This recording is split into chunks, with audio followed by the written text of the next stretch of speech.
Last time on Bullets and Rust, Abner called me, terrified that there was someone lurking outside his house. I arrived to discover one of my chief rivals, Kelly Fitzpatrick. It turns out that someone was paying her to follow Abner around. Before long, I learned that this mysterious someone was Iratu Shimeyuro, Abner's boss and the founder of the Synthetic Corporation. I used my leverage with Kelly to arrange a meeting. I also had a chance to talk to Kendall O'Malley. It turns out she's even more fucked up than I thought. Also, she's not thrilled that her sister Mercy has been trying to turn me against her husband. She's convinced that he's innocent and has provided him with a new alibi. They were at the hotel together. And in regards to the Limacoli crime family, there was a chance that they were involved in two different cases. Justine's dead husband used to work for them, and they had a grudge against Killian O'Malley. I decided to risk going into the lion's den to ask the man running the operation what he could tell me. Aside from him threatening my life if I kept sticking my nose in their business, I was given the distinct impression that the family wasn't involved in either case. Was it possible that the Limacolis were nothing more than a red herring, or was that just what Little Fish wanted me to think?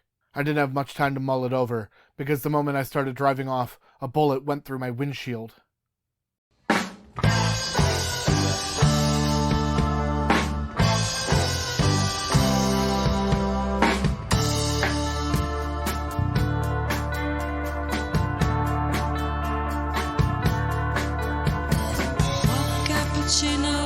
Cardboard cup, back to 25th and all the hubbub, steel yachts and sirens, my backside, Valentine so tiny to fit all of this life.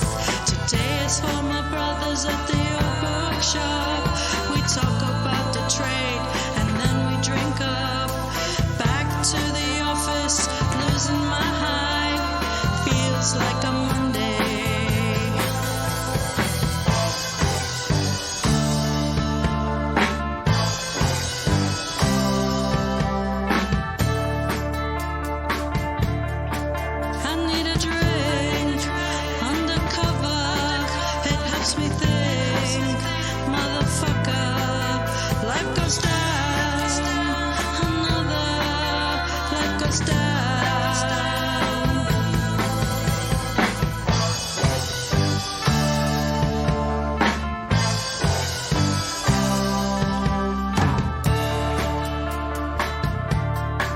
Another stray, another pucker, another wrinkle in time. It takes me down to the other woman.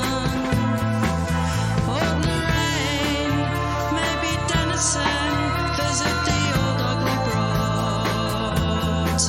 Another stray, another pucker, another wrinkle in time.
I just turned onto Prospect Avenue when the car behind me darted forward.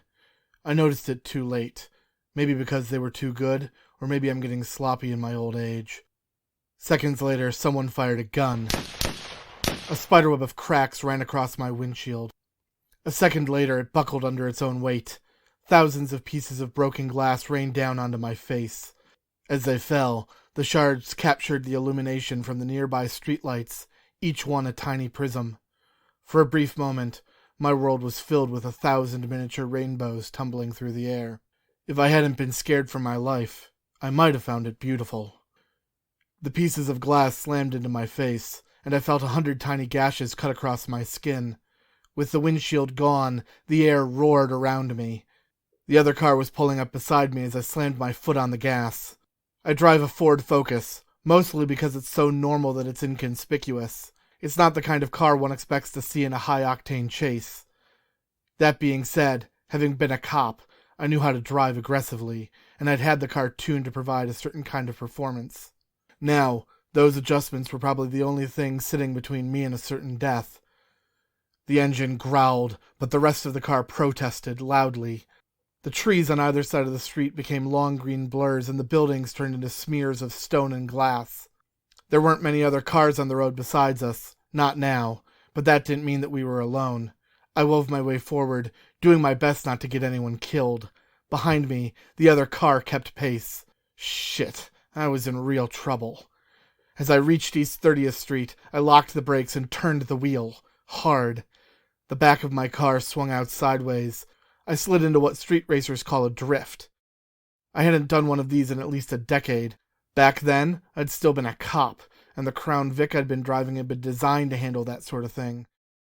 The Focus groaned, but it managed to stay on all four wheels. The maneuver allowed me to rocket north towards Superior. There, I made another hard right turn. If I could just get out of sight, I hoped to disappear one of any number of small side streets between here and East 55th. When I glanced in my mirror in the driver's side door, I saw the headlights of my pursuer sweeping into place 100 feet behind me. I cursed beneath my breath. As he tightened the distance between us, another gunshot echoed through the night. I changed lanes often enough to make myself a difficult target. Movies give people an unrealistic expectation of just how easy it is to shoot at someone, especially a moving target. It gets even harder when you're in a moving car yourself. For now, that was enough to keep me alive, but my luck wasn't going to last forever. Up ahead, the light was turning red. I couldn't afford to stop, but running through the intersection was just as likely to get me killed. Clenching my teeth, I did the only thing I could think of. I mounted the curb and turned right. The other guy saw just what I was thinking and moved to match. Thankfully, there were no pedestrians there at the moment. One of them might have gotten flattened. Reaching Chester Avenue, I lucked out and had a green arrow giving me the right of way. I cut back east, heading towards 55th as fast as I possibly could. The gunman in the other car fired again, and a large hole opened up in one of the speed limit signs beside me. Damn it! Who the fuck is this guy? It didn't much matter. We burned asphalt across East 72nd Street, greeted by a chorus of honks and angry shouts. I wanted to tell them, hey, listen guys, I'm not thrilled about this either. At the next intersection, I cut north again, pulling another drift that I was half worried would send me flipping end over end. Somehow, I managed to stay on the ground as I pulled onto Martin Luther King Boulevard. Here, MLK is a long winding street that runs through the curving valley. On either side, there are small parks, celebrating the various countries of Eastern Europe, Asia, and the Middle East. These cultural gardens are lovely. People often take leisurely drives down the boulevard just to admire them. Now, those leisurely travelers were my primary obstacles. I punched the accelerator, then wove around a slow-moving Prius. I nearly slammed into a Buick coming down the other direction. I cut back into my other lane just as sharply as I could. My right wheel tagged the curb, sending the front passenger side of my car several inches into the air. Shit! I shouted. The other car was close, but now there was another car between us. That allowed me to get some distance, finally, but not very much. Before long, the other car was loose again, and he gunned his engine immediately. At the pace we were going, it didn't take us long to reach the Cloverleaf entrance to the highway. Interstate 90 cuts right through Cleveland, and it might be my best chance of finally getting out of this. There were a lot of exits here, and traffic was thicker than it had been on Chester and Superior. I drove onto the shoulder, cutting around other cars to separate myself the moment I got onto the freeway. I didn't need to get far. I just needed for him not to be able to see me. It took less than a minute for us to approach Dead Man's Curve. This is one of the most perilous stretches of road in the Midwest, where the freeway turns more than 90 degrees. If a driver doesn't slow down drastically, they'll find themselves plastered against the concrete walls. Back when I was a cop, there wasn't a week that went by that we didn't pull a body out of here. Now, I was counting on that very hazard to save my life. The thick rumble strips caused my car to shiver, but I kept going faster than I should. By now, I was merged in with other cars, and I stopped weaving across lanes so I could hope to disappear. Within a 1-mile stretch of highway, there were 5 different exits, and it was hard to merge over to them quickly. If I was following someone, I'd watch the right-hand lane, waiting for them to pull off. Knowing that, I merged left into the fast lane, put some extra distance between me and the tailgaters and the leadfoots, all those people determined just to be a little bit faster than everyone else. Slipping into the flow of traffic over the Interbelt Bridge, I drove across the Cuyahoga River with one eye on the mirror. I could no longer see my pursuer. I hoped against hope that they couldn't see me. The moment I reached the other side, I got off at West 14th Street and cruised down into Tremont. Here, there were a dozen small, twisty little roads it was easy to get lost down, even when you were paying attention to where you were going. I headed down Literary Road and then turned onto Professor Avenue. As soon as I could, I pulled into the first parking spot I could find. Then I turned off the ignition, closed my eyes, and I started to scream.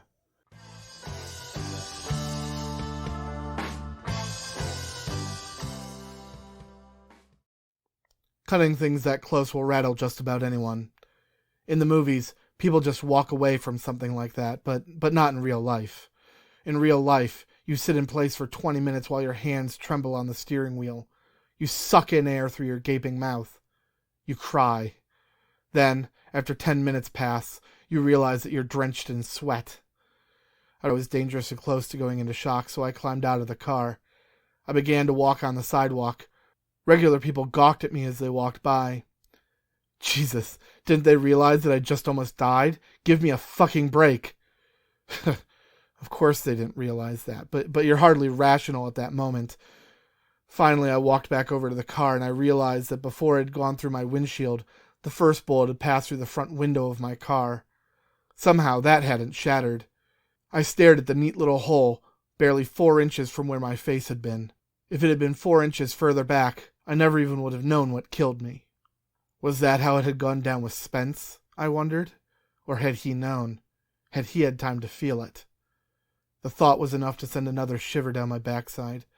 I looked both ways, just to be certain that they hadn't found me. My eyes scanned for the black Lexus, as if it might be parked right around the corner. Out here I felt vulnerable, exposed. I knew that I couldn't go home, not tonight.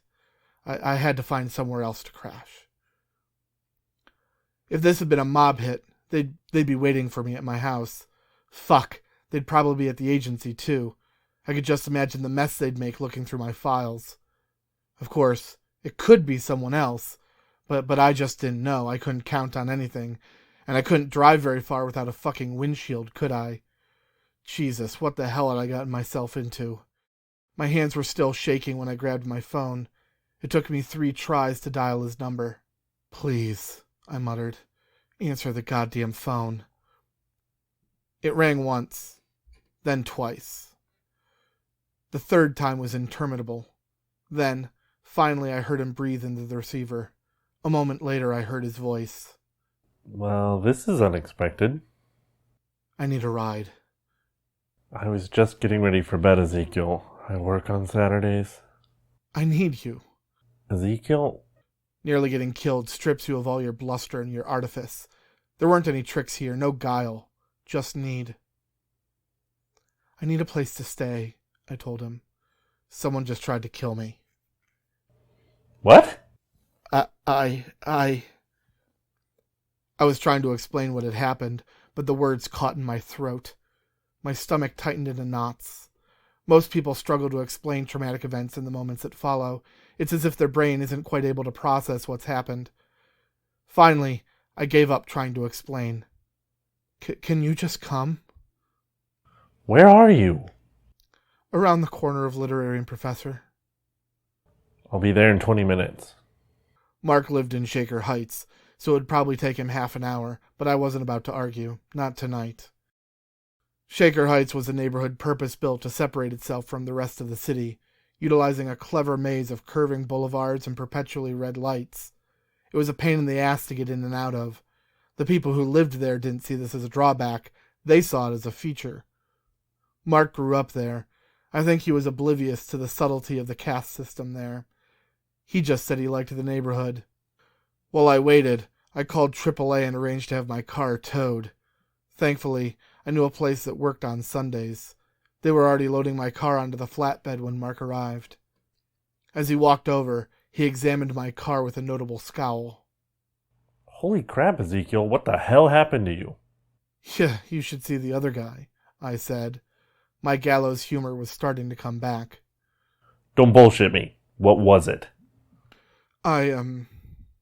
Listen, I can't really talk about it. Not tonight. I need a place to stay. Mark glanced up again. His eyes lingered on the bullet hole in my window. Yeah, sure.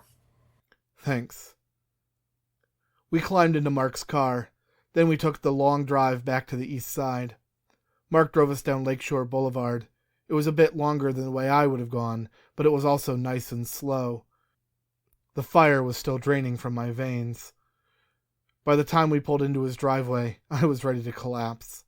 How much energy had my body expended over the last 2 hours? Mark unlocked his door and led me inside.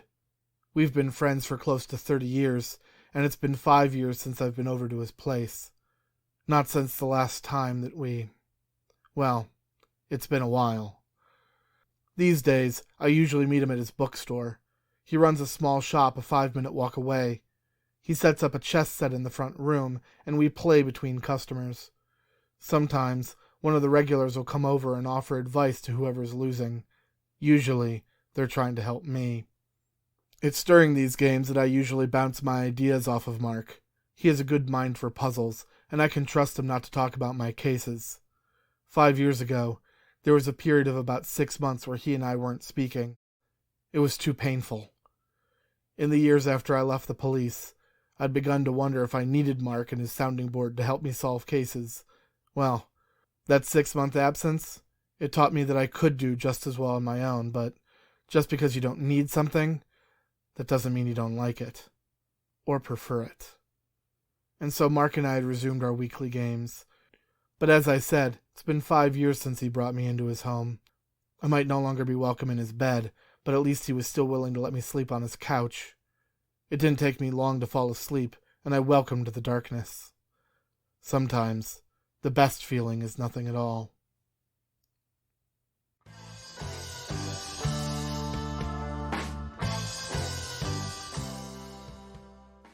I woke to the smell of bacon. Groaning, I rubbed my eyes and shifted myself upright. Sitting on the couch, I could see that Mark hadn't changed much of the decor since the last time I'd been here. It's not a very large place, and Mark was never going to get rid of his library or his piano. However, he had managed to hang a few new paintings on the wall. The kitchen was separated by a counter, but I could look over it to see Mark standing by the oven. Climbing to my feet, I made my way to the table. Mark was wearing a black tank top and a pair of gray slacks. He'd already finished preparing scrambled eggs and toast. I wasn't expecting breakfast, I said.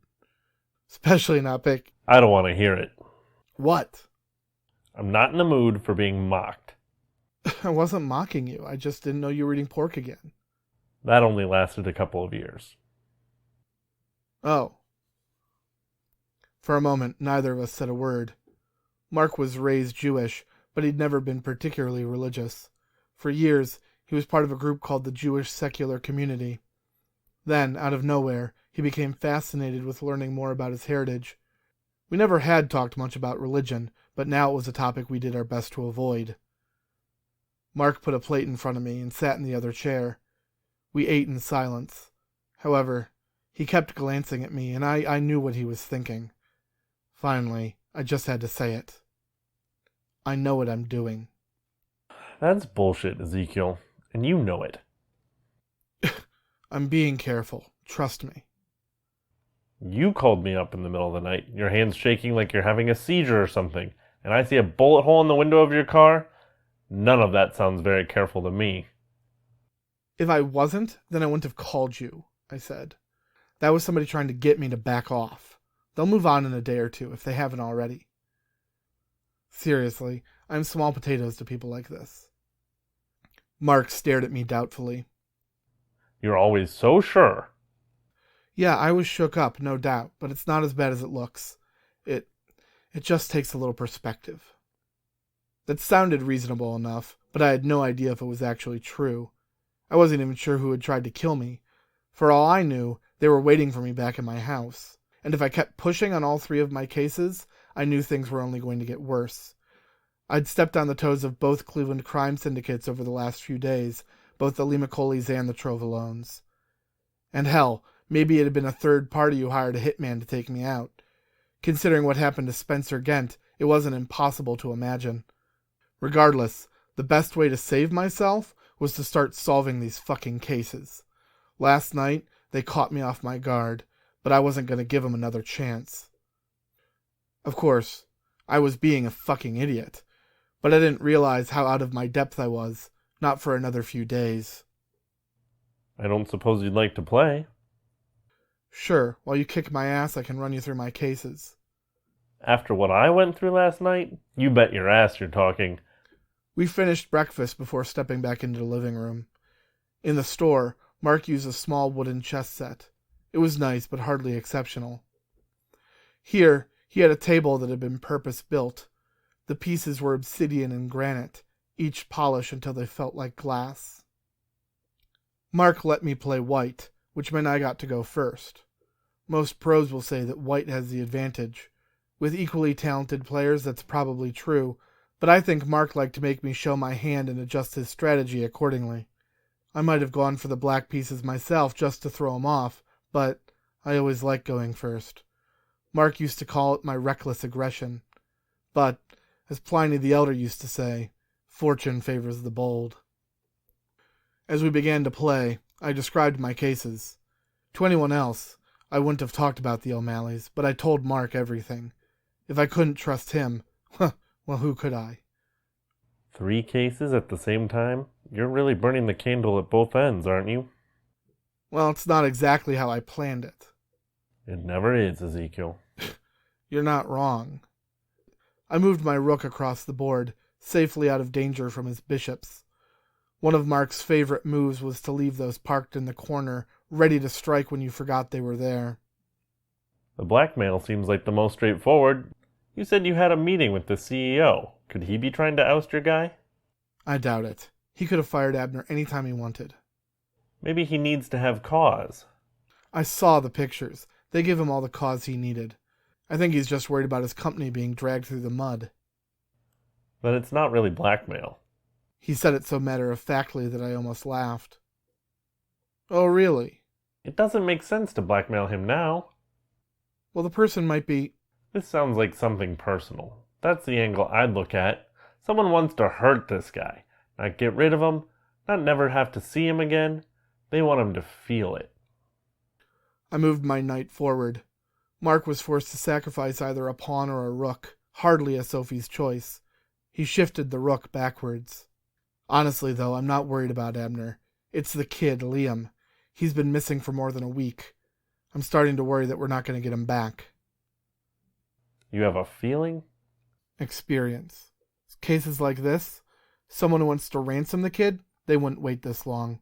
The more time that passes, the less likely it is that we'll ever see him again. Have you thought about just going to the FBI? Forcing their hands on this? They'd have a lot more resources than you.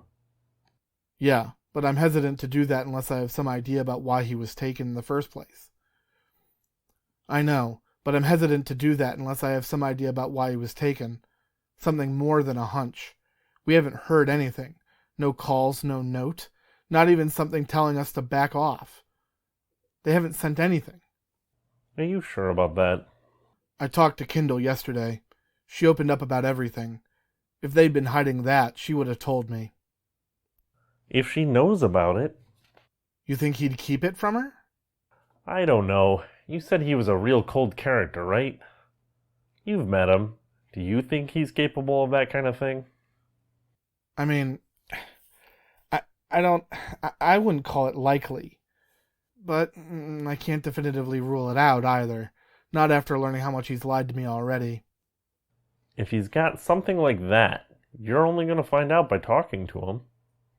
That's dangerous. This kid's life could depend on the clues that'd be in a ransom note, right? Sure, but he's also a suspect. If I show my hand and he panics?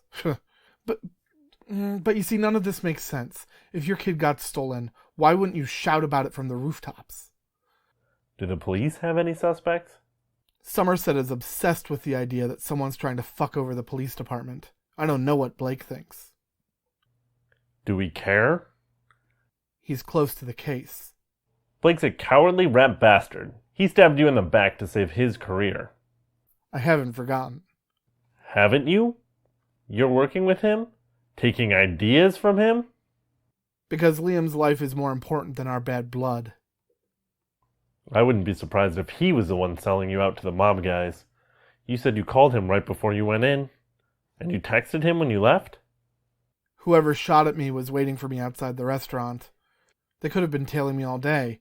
I was too preoccupied to notice. That's not like you. Don't worry, it won't happen again. Just then Mark reached forward. His queen dashed diagonally across the board. She stopped just out of reach from my wall of pawns. I had the uneasy feeling that he was setting me up. Just be careful, okay? I'm doing my best.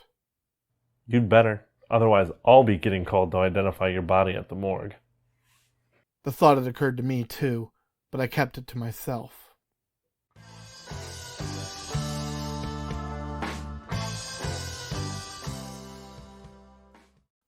Mark dropped me back at the agency shortly after 2. My mechanic was in walking distance, so I wouldn't need any more favors. As I climbed out of his car, I thanked Mark and said I'd be in touch. Make sure of it. My drop box was empty, so no tips today. The door of the agency was still locked, and none of the windows had been broken. Stepping inside, it didn't appear that anyone else had been here. I walked back into my office and opened the laptop. It was hard enough managing this thing during the best of times. Without Linda, I needed help, and fast. The moment the computer was on, I logged onto Indeed.com and Craigslist, and I posted the job opening. Independent investigator needs assistant. Independent investigator needs assistant. Full-time. Flexible hours are essential. Must be discreet. Responsibilities include answering phones, organizing files, pulling records, managing payroll, and interviewing potential clients. Along the bottom I typed, must be able to start immediately, in all caps. Soon as that was done, I leaned back in my chair and considered what Mark had said. He was right. The secrecy angle was serious bullshit. There was something else going on. But calling the feds? That still might get the kid killed, not to mention blowing up the case and torpedoing Killian's career.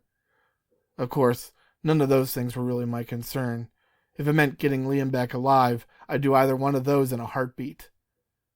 That being said, while both families might have good reason to go after Killian, it wasn't really their style to go after someone's kid. Usually they were more direct. On the rare occasions where they did go through a family member, it was usually through a brother who was deep in debt, or a spouse who shoved their nose where it didn't belong. As I mulled it over, I pulled out my cell phone. I hadn't charged it in over a day, and it was probably running low on power. As I reached for the charging cable, I noticed that I had fresh notifications. Damn it. I'd silenced it when I met with Littlefish. Then, when I'd left, I let Blake know that he didn't need to send over a squad car, but I never actually bothered turning the ringer back on. I desperately hoped that I hadn't missed something important. Opening my voicemail, there were 4 messages waiting for me. One was from Mercy Malone, Kindle's sister. The other 3 were from Abner. Considering how much more pleasant I expected Mercy to be, I decided to listen to hers first. Mr. Adams, I've just spoken to my sister. She's in hysterics and she's furious at me. She didn't say why, but I had the sinking suspicion that it had something to do with you. I thought it was clear that most of what I'd told you was in confidence. I was hoping that at least you'd be able to be discreet. Not so pleasant after all. Moving on, I tapped the first of Abner's messages. Hey, it's me, Abner. You told me you were meeting with the other detective. What happened? Call me. Okay then, on to the second. Hey, it's me again. Did you make a deal to get the picture back from that Kelly woman? If I need to move a lot of cash, I need to know now, sooner rather than later. Get back to me, all right? This is what I'm paying you for. One of the most annoying parts about this job is when an impatient client says, "That's what I'm paying for." as if I've forgotten. Being passive-aggressive, that's not a good way to motivate me. Adams, it's me again. Do I need to be worried? I really need you to call me. I groaned. Was Abner in the middle of a binge? Was he losing it? In either case, I was wary of calling him back. I decided to send a text message instead. Abner, woman outside your house isn't a threat. Also, not blackmailing you. We'll have details tomorrow. Once that was off, I called the mechanic. I'd left a note on the car to replace the window and the windshield. Thankfully, they'd finished it already. I was less happy when he told me the bill. If it's not one thing, it's another. I just hoped I could find out which case had gotten me shot at. If it was Abner or Killian, I'd add the damage to the car as a business expense. Thankfully, I'd gotten around to depositing the payroll checks last Friday, so I was able to cover it for now. Once I had my car back, I decided to keep things rolling. I'd already risked my life by walking into Antonio Fisher's office, so standing up to Killian O'Malley no longer seemed like that big a deal. This son of a bitch had lied to me, and he was playing with his son's life. Now, it was time to figure out why. I dialed his number into my phone. I'm not here. Leave a message. Fuck. I decided to try Kindle. Thankfully, she answered right away. Do you have any news? I'm working on it. What I need right now is to speak with your husband. He's at the office. He's fallen behind on this fucking case. I can see why that would be frustrating. Just find my son, Mr. Adams. That's what we're paying you for. Find him and bring him home. The line went dead. When I had been hired, the beginning of the case was more than 10 days away. However, this was Sunday, and the jury was being sworn in on Friday. That left precious little time to get to the bottom of this. I called Killian's office. Surprisingly, there was someone there to answer the call. I was promptly told that Killian wasn't in. In fact, I was told, he hasn't been there since Thursday. Well, that was interesting, considering Kindle thought he was working all the time. Listen, I said, I'm calling on behalf of Judge McCormick's office. There's something I need to get straight with Killian, and it needs to happen. Today. There were a couple of long moments where I worried that the receptionist was going to call my bluff. Then she broke and revealed that Killian had gone up to his boat. He'd taken his case files with him. What's the name of the boat? I asked. When she answered, I had to stifle a laugh. For a man like O'Malley, calling his dinghy the Icarus, well, there was a certain poetic justice. I thanked the receptionist and hung up the phone. Pulling my car out into the street, I drove towards the Edgewater Marina. On the way, I decided to call Justine. Zeke, got any news? I've got some leads, I lied. Normally I'm not that duplicitous, but I didn't want her getting impatient and doing something that we'd both regret. Hopefully that was going to soften the truth that was about to follow. Listen, Justy, it doesn't look like the Trovalones had anything to do with this. I don't care who it is, Zeke. They're going in the ground. Listen, were any of Spence's business partners outside of the family? It took her several seconds to answer. I don't think he had any. Trying to bankroll the kind of development that Spence had in mind? That would take major capital. A mid-level enforcer wouldn't have access to that kind of dough, not unless he was skimming from his bosses. And if that was the case, well, I doubt Spence would have gotten as quick and clean a death as he ended up getting. Listen, Justine, could you get me a copy of your recent bank statements, investment accounts, anywhere Spence might have parked money that didn't belong to the family? Sure.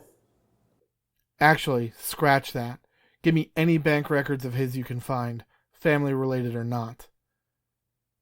Justine hesitated before she spoke again. You're not trying to use me for information on the family, are you, Zeke?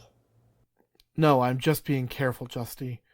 If Spence was moving money around without permission, well, I think you understand why that would have been a problem. He wouldn't have stolen their money. I know, I said, though that was a lie. Spence was a piece of garbage who beat up people for money. He wasn't above a little bit of larceny. No, I just need to see if there's anything that looks suspicious. Something that might have given them the wrong idea. There was a long silence followed by a soft sigh. I can't get that stuff to you today. We kept it in a safety deposit box at the bank. I'll send it to you all in the morning. That'll work. Stay safe, okay? You too, Zeke. With that, we both hung up. At this point, I wasn't sure where to look. Guys like Spence had a lot of enemies, and they got plugged all the time. Trying to find his killer? It was like looking for a needle in a factory that makes needles. Why couldn't he wait until my schedule was clear before getting murdered? I reached the marina, parking my car, and made my way down to the docks. It didn't take long to find Icarus. When the receptionist had mentioned a boat, I'd imagined something 12 or 15 feet long, maybe 20. This was a very different animal. Measuring 40 feet from bow to sterns, the Icarus was actually an impressive ship to look at, and I'm not even into boating. As I approached, I caught sight of a man sitting on board. He was holding a beer and looking out over the lake. "Permission to come aboard?" I yelled. The man turned his head sharply. There was a sloppiness to his movements. Even from this distance, there was something different about the way Killian moved. He stared at me for several moments, as if he struggled to recognize me. But then, finally, he waved for me to come aboard. Come on up. The ship was bobbing lightly on the water, but a boat this large was relatively stable. I was careful as I took my foot off the dock. Once I made my way across, I climbed up to the bridge. Killian swiveled in his chair. From his position, he could easily reach the controls. Or he could look out over the side railing at the water beyond the breakwall. I don't suppose you came with good news.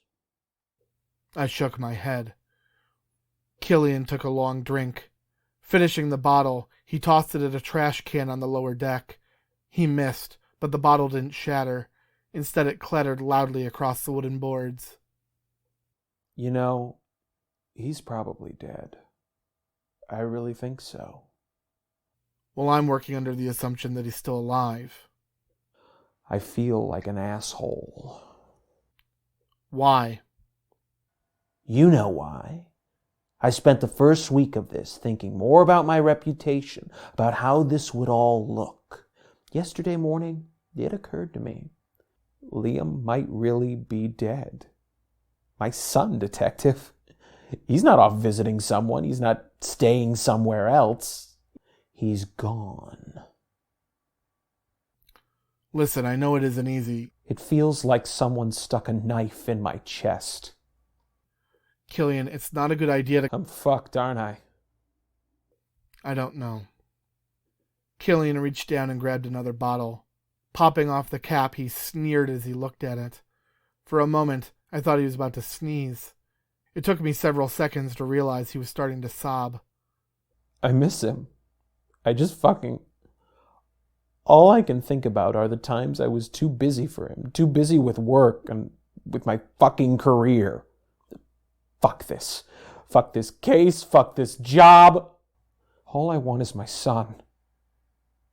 My own recent meltdown aside, I was never one for offering sympathy. Some people are good at offering a warm shoulder to cry on. Well, I've never been one of them. Besides, I wasn't so sure that this wasn't an act. If he was the sort of person to make his own son disappear, well... Listen, Killian, I promise I'm doing everything that I can. If he's not dead already. That's right. If it wasn't for this fucking case, it seems so stupid now. These cops, these protesters. I'm caught in the middle. I could have recused myself. Could have let someone else take it. Conflict of interest. But I wanted to help my career. What the fuck for? Well, this wasn't the conversation I'd expected to have. Last week, he'd been the coldest customer in the room. Now, he was a blubbering mess. Was it two sides of the same coin, or was this an elaborate performance meant to throw me off? Right now, it was impossible to be sure. I kept my eyes on him like a hawk. Listen, Killian, if there's anything that you've been hiding from Kindle, the police, anyone... He stared at me with pitiful eyes. Did they send you a note? A threat? Nothing. He swung his hands wildly. But it has to be me, doesn't it? Why on earth would someone do this if they weren't trying to get to me? Hell, I've been putting a file together on Antonio Limacoli. Did you know that? Fuckers might be trying to kill it by coming after me. Or one of these fucking activists trying to stir up shit about the trial. Everything I do, I've got a giant fucking target on my back. That was the obvious angle. The one the cops were obsessed over. The one that I'd spent the last 4 days trying to make sense out of. But none of it came together. More and more, I wondered if that was what was really going on, or maybe it was just what someone wanted us to think. Listen, Killian, it's important not to lose hope. I tried to sound sincere, but the words sounded hollow even as they left my lips. Sometimes, I wonder if it wouldn't be better if I just killed myself. That hardly seems like the... If they just told me my son was alive, I'd do it. I'd kill myself if that meant they'd let him go. Oh, don't look so shocked, Detective. You must have seen Desperate Parents before. At that point, I didn't even know what to say. I'd come here with the suspicion that Killian's story wasn't on the level. Now, I wasn't sure if he was a broken, despondent man, or if he was putting on a truly masterful performance. After all that had happened, I could hardly take either possibility for granted. Kendall took out life insurance policies for all of us. I wonder if it'd pay out if I killed myself. I wouldn't recommend finding out. Do you know? Seems like the sort of thing an ex-cop might know.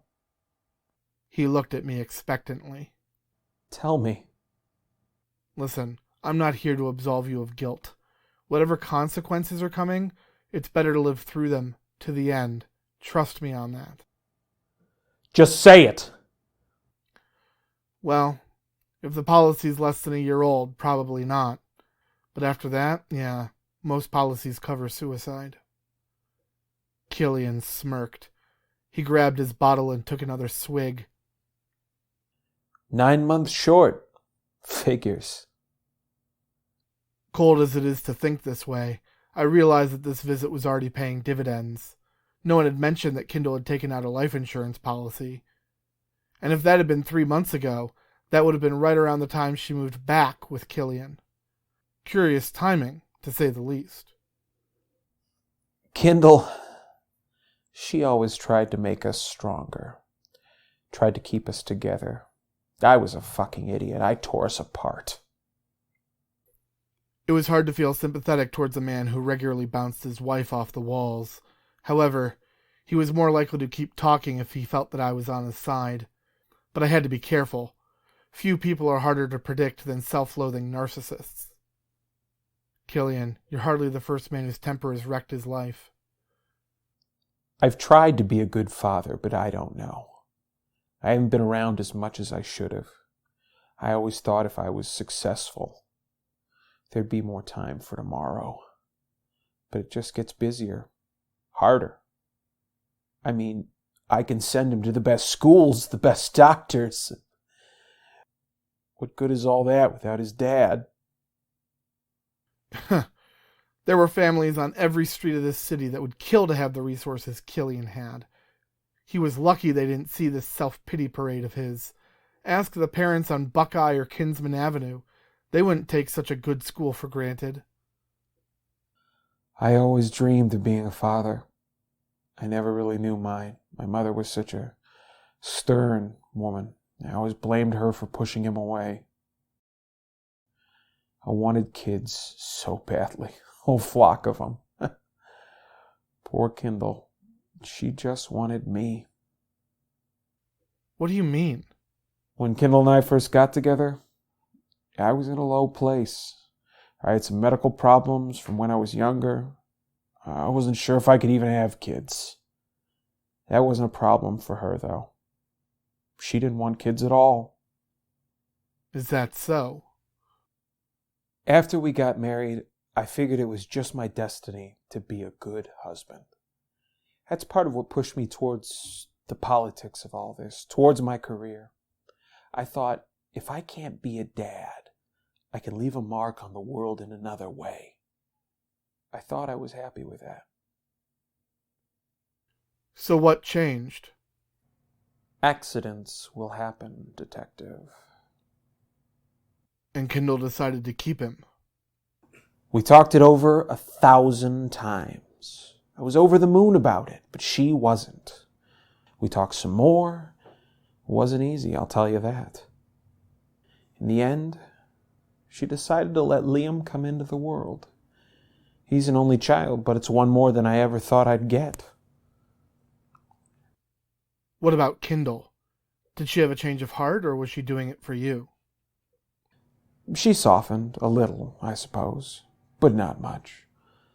Bless her, she stood by me. Even while I got everything I wanted, she gave up her life. She had to take time out of her career, and it's a hard business to get back into, I'll tell you that. It's never been the same for her. He finished his bottle and tossed it over after its brothers. This time, the bottle exploded into 1,000 pieces. Oops.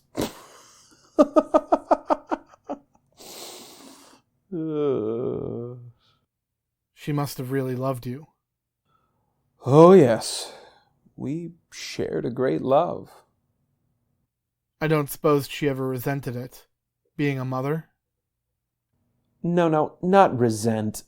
I think she blamed me for it, but I wouldn't say she resented it, no. Though I can't really say for sure now that I think about it. Who knows what goes on in other people's heads? I don't know, Detective. I really don't. At this point, I wasn't being very subtle. All this time, I'd assumed that if it was one of the parents who was responsible, then Killian would be the guilty party. But Kendall had lied to me just as much as he had. I felt so sorry for her, I never considered that she was playing me for a fool. That was a mistake, but one I wasn't going to make again. Killian was in my sights, but in his drunken state, he opened my eyes to another possibility, one I hadn't seen before. As I mulled this over, his head drooped, and I realized that Killian was fading fast. I doubted I was going to get any more from him tonight. Listen, Killian, it's late. Let me call you a cab. Or an Uber, whatever people use these days. I'm going to sleep here. On the boat? I can't sleep there, Detective. Not after what's happened. Instead of pressing him, I pulled out one of my business cards and slid it into his shirt pocket. Listen, call me when you sober up. There's things we still need to talk about. He nodded, but there was no way of knowing if he really understood. I climbed down the ladder and did my best to avoid the broken glass. Flashing a quick glance over my shoulder, I caught one last look of Killian. Now, he was nothing but a dark silhouette, a hunched figure surrounded by the burnt orange of the setting sun. Another day was gone. I hadn't solved anything yet, but I did have some new ideas. Driving away from Edgewater, I made sure that no one was following me. Then I turned towards home. If I'd been smart, I would have gone straight to a hotel, or maybe to the agency. It wouldn't be the first time that I slept in my office. Instead, I was pulling up to my driveway when a parked car slid off the curb and into the street. They were keeping their headlights off. That was bad. I hit the gas immediately, and unlike before, this was on my turf. I knew these streets well enough, I could have driven them blindfolded. Before the other driver had time to react, I rocketed down to Bridge Avenue and made a hard right. Then I wove a complex pattern through the main alleyways. Eventually, I pulled back onto Lorraine. Well, looked like I was sleeping at the agency after all. Going home so soon? That had been stupid. At least this time I didn't have to buy myself a new windshield. Little did I realize that tomorrow, everything was going to get worse.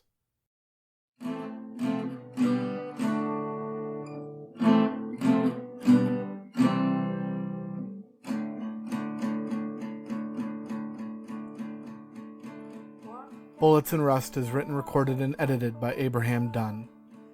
The theme music is written and performed by Avril McAnally. The cast for this episode was Daniel Dean as District Attorney Killian O'Malley. Caitlin Hawkins as Justine Gent. Samantha Hawkins as Kendall O'Malley. Seth Hawkins as Mark Hirsch. Allison Lightbody as Mercy Malone. Colin McCormick as Abner Forrest.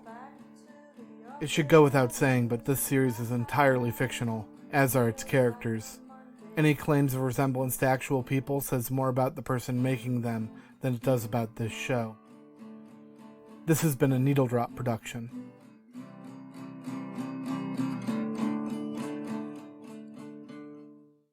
Next time on Bullets and Rust. It's time I sat face to face with Aratu Shimiyuro, the head of SynCorp, and the man who hired Kelly Fitzpatrick to follow Abner. Is he blackmailing one of his own employees, or can he point me towards the person who is? Another meeting with the O'Malley's housekeeper, Petra, offers up some damning new evidence, and my run-ins with the local crime families finally follows me home. All of this and more on the next episode of Bullets and Rust.